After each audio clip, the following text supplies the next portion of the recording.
Bonjour, nous avons la chance de commencer cette année nouvelle 2023 avec la Vierge Marie et les bergers.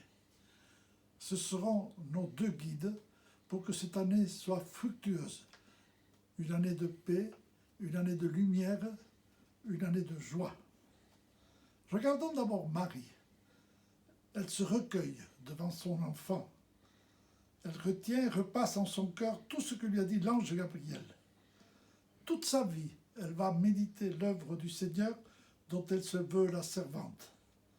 Elle est le modèle de tout chrétien, le modèle de la vie spirituelle, c'est-à-dire d'une vie éclairée par l'Esprit Saint. Les paroles et les actions de Jésus l'ont souvent étonné, angoissé même. Rappelez-vous qu'en jeune, il a faussé compagnie à ses parents sans les avertir pour rester discuter avec les maîtres de la loi dans le temple et qu'il a répondu « Ne savez-vous pas que je dois être aux affaires de mon Père ?» Une autre fois, une rencontre peut-être moins connue, c'est que Marie et ses cousins viennent le chercher alors qu'il est en train de prêcher, mais il ne prend même pas le temps de manger, tellement il est accaparé par la foule.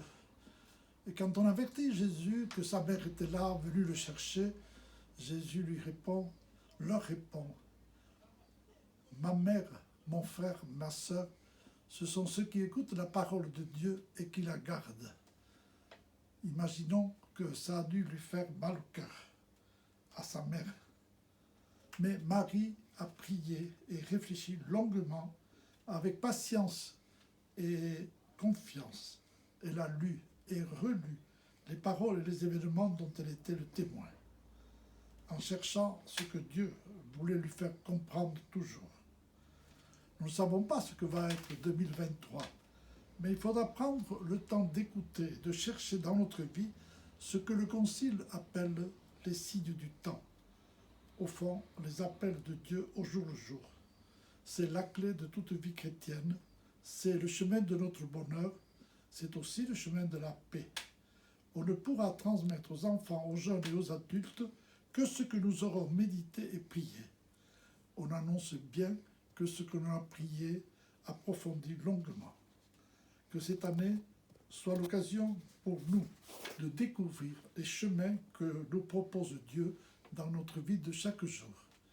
Bonne et sainte année à tous. Merci, à la prochaine fois.